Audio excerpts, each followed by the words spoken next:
Hello friends, good morning.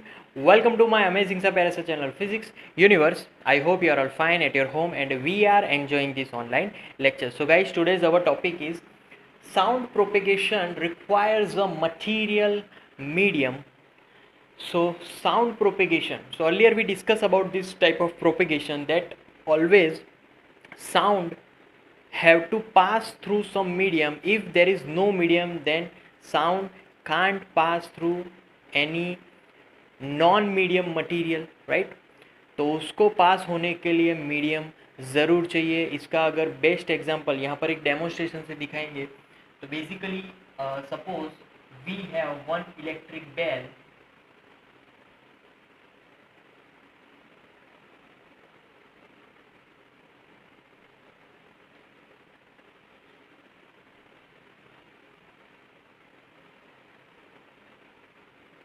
So this is our electric bell.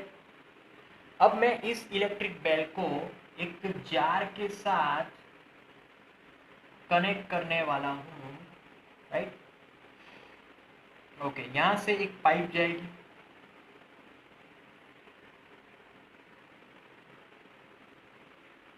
Okay. So this is towards the vacuum. Vacuum तरफ ये pipe जाने वाली है, okay.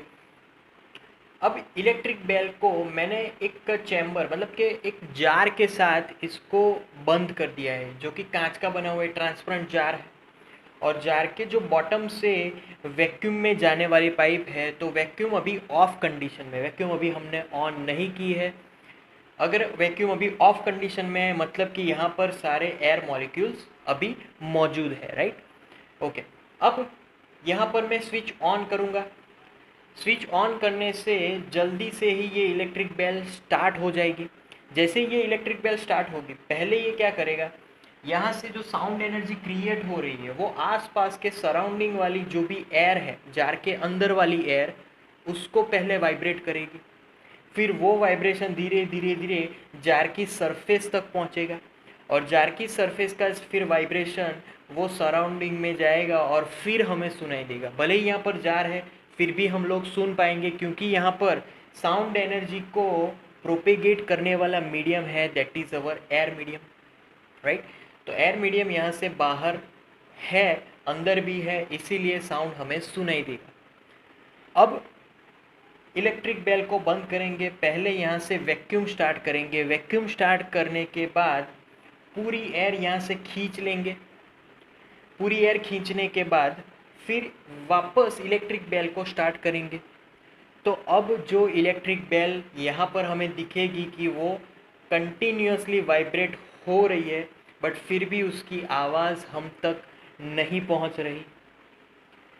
तो ऐसा क्यों हुआ, क्यों, अब किस वजह से यहाँ पर ये जो बेल भले ही चालू है बट फिर भी उसकी आवाज़ नहीं हम तक पहुँच रही, क्योंकि मैंने यहाँ अंदर से जो भी एयर मीडियम है वो बाहर निकाल दिया है थ्रू आउट दिस वैक्यूम। तो इसीलिए अंदर कोई मीडियम है ही नहीं, पूरा वैक्यूम है। और वैक्यूम है इसीलिए यहाँ से जो भी साउंड क्रिएट हो रहा है वो साउंड इस ग्लास तक नहीं पहुँच पा रहा, ग्लास तक नहीं पहुँच पा रहा, इसलिए हमारे कानों तक भी वो आवाज़ नहीं पहुँचने वाली। So this is the demonstration of that sound energy always require some medium. अगर मीडियम नहीं होगा तो साउंड कभी भी प्रोपेगेट नहीं हो पाएगा, राइट। सो अब हमें पता चल गया कि हाँ मीडियम तो चाहिए, बट वो मीडियम कैसा होना चाहिए। तो उसके अगर फैक्टर्स की बात करें, so medium must be elastic. Elastic medium होना चाहिए। क्यों इलास्टिक होना चाहिए, तो इसी वजह से कि जब कभी भी वहाँ पर वाइब्रेशन हो तो वाइब्रेशन से वो आगे वाइब्रेशन पहुंचा सके, फिर आगे प्रोपेगेट हो सके। तो वाइब्रेशन भले ही जितना हो सके, जितना भी वाइब्रेशन होना हो जाए, बट वो जो साउंड है वो आगे प्रोपेगेट हो सके, right, okay. Now second, elastic के बाद जो भी मीडियम है वो medium it's must have some inertia. अब इनर्शिया क्या चीज़ है, तो जब कभी भी साउंड क्रिएट होगी, आगे प्रोपेगेट होगी, तो वो एयर मॉलिक्यूल्स हैं वो अपनी प्लेस पे वापस आ जाने चाहिए, राइट। तो ऐसा नहीं कि इनर्शिया अगर नहीं होगा तो वो एयर मॉलिक्यूल खुद ही आगे चला जाएगा, वो वापस नहीं आ पाएगा। तो यहाँ पर क्या करेंगे कि एनर्जी कंटिन्यूसली वो आगे कन्वर्ट कर रहे हैं, ना कि खुद आगे जा रहे हैं। सिर्फ एनर्जी को आगे वो पास आउट कर रहे हैं। कौन पास आउट कर रहा है? एयर मॉलिक्यूल्स जो भी मीडियम है वो पास आउट कर रहे हैं। And third, medium must be frictionless.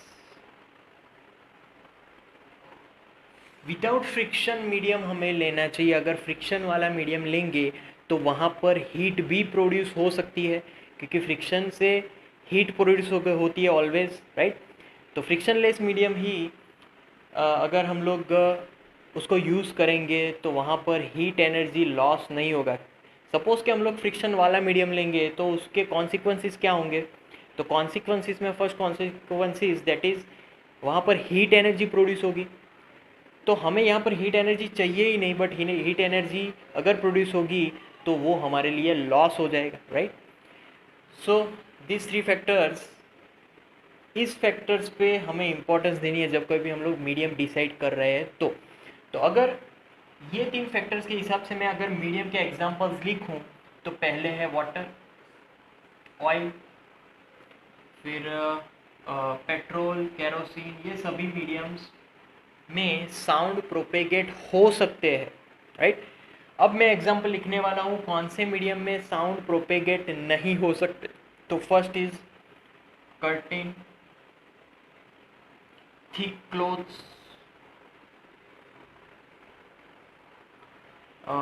then whole room with